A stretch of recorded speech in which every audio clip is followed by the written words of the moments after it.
ଆଉ ସେମାନେ ଏତେ ଖୁସି ହେଲେ ଆମକୁ ଦେଖିକି ମାନେ ସୀମା ନାହିଁ।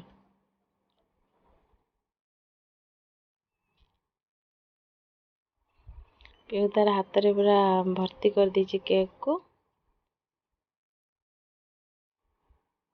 ଦେଖନ୍ତୁ ତାଙ୍କ ରୁମ୍, ଏଇଠି ସବୁ ଶୋଉଛନ୍ତି ମଉସା ମାଉସୀ ମାନେ। ଏଟା ବାହାରେ, ଏଟା ରୁମ୍ ବାହାରେ। ଏଠି ତାଙ୍କର ଡାଇନିଂ ଖାଇବା ପାଇଁ। ଦେଖନ୍ତୁ ବୁଲେଇକି ଆମ କ୍ୟାମେରା ପୁରା ଦେଖଉଛୁ। ବର୍ତ୍ତମାନ ସେମାନେ ଖାଉଛନ୍ତି ବସିକି। ଆଉ ମଉସା ମାଉସୀ ମାନଙ୍କର ତ ଟାଇମ୍ ଟେବୁଲ୍ ସେଠିକାର ସବୁ କହିଲେ ସକାଳେ 2 ପରେ ରାତି 3 ଟାଇମ୍ ତାଙ୍କର ଖାଇବା ପୁରା ଟାଇମ୍ ଟେବୁଲ୍।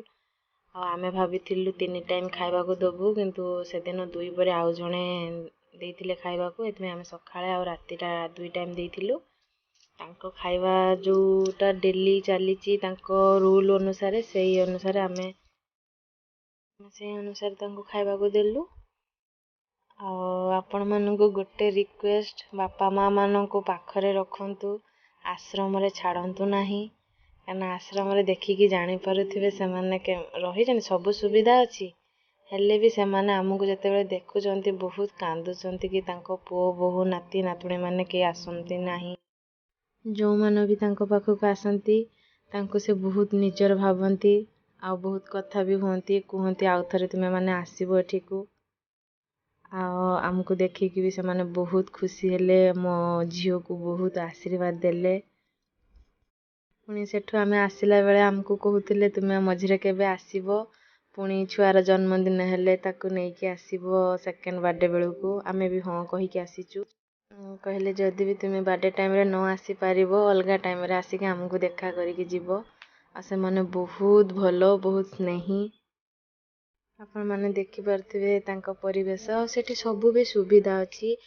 ଆଉ ସମସ୍ତେ ବି ବହୁତ ହେଲ୍ପ କରୁଛନ୍ତି। ଯାହାର ବାର୍ଥଡେ ହଉ, ଆନିଭର୍ସରୀ ହଉ ବା XYZ ଯେ ବି ଫଙ୍କସନ୍, ସବୁ ଯାଇକି ତାଙ୍କ ସାଙ୍ଗେ ସେୟାର କରୁଛନ୍ତି, ପାଳୁଛନ୍ତି ତାଙ୍କ ସାଥିରେ ମିଶି।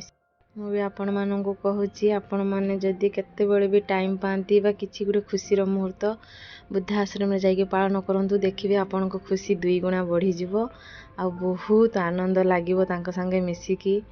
ବସିବେ, କଥା ହେବେ।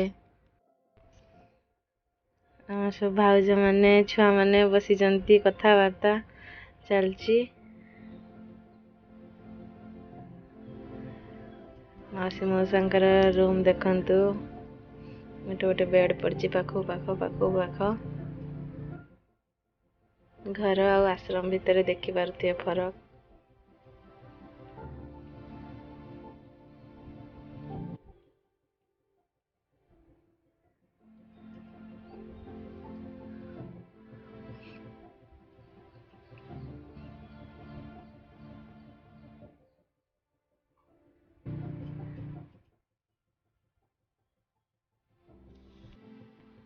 ଏଠି ଯେତିକି ମଉସା ମାଉସୀ ମାନେ ତ ସବୁ ତାମିଲ, ଆଉ ଆମେ ତ ସବୁ ଓଡ଼ିଆ ଯାଇଥିଲୁ। ଓଡ଼ିଆ ଆଉ ତାମିଲଙ୍କର କମ୍ବିନେସନ୍ ବହୁତ ଭଲ ଥିଲା। ଦେଖନ୍ତୁ ମଉସା ଏଠି ବସନ୍ତି, ସେପଟେ ମାଉସୀମାନଙ୍କ ରୁମ୍, ଏପଟେ ମଉସାମାନଙ୍କ ରୁମ୍। ଯେଉଁମାନେ ଖାଇବାକୁ ଡାଇନିଂକୁ ଯାଇ ନ ପାରନ୍ତି ସେମାନେ ରୁମ୍ରେ ବସିକି ଖାଉଛନ୍ତି। ଏଇଟା ତାଙ୍କର କିଚେନ୍ ରୁମ୍।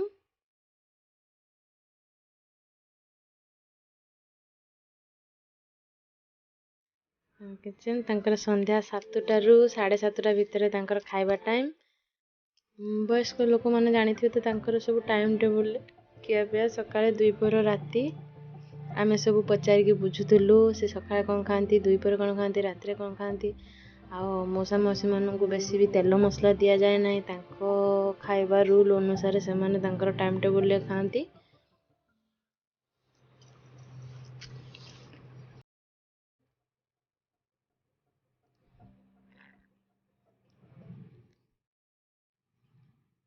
ସମସ୍ତେ ମାଉସୀ ମଉସାଙ୍କର ଗୋଟେ ବେଡ୍ ପଡ଼ିଛି। ଆଉ ଏ ମାଉସୀମାନେ ଯାଇପାରୁନାହାନ୍ତି ଖାଇବାକୁ ଡାଇନିଂ ହଲ୍କୁ, ସେଥିପାଇଁ ଏଠି ରୁମ୍ରେ ବସିକି ଖାଉଛନ୍ତି।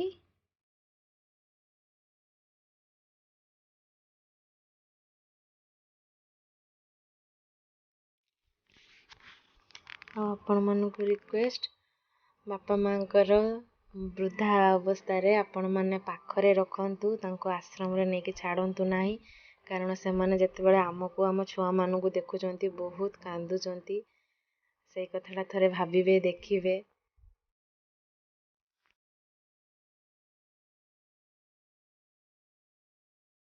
ବର୍ତ୍ତମାନ ମାଉସୀ ମଉସା ମାନଙ୍କର ଖିଆପିଆ ସରିଗଲା। ଆମେ ବି ଟାଇମ୍ ହେଲାଣି ବାହାରିବୁ। ଆଉ ମୋ ଧନୁକୁ ସମସ୍ତେ ଆଶୀର୍ବାଦ କରନ୍ତୁ ତା ଜନ୍ମଦିନରେ।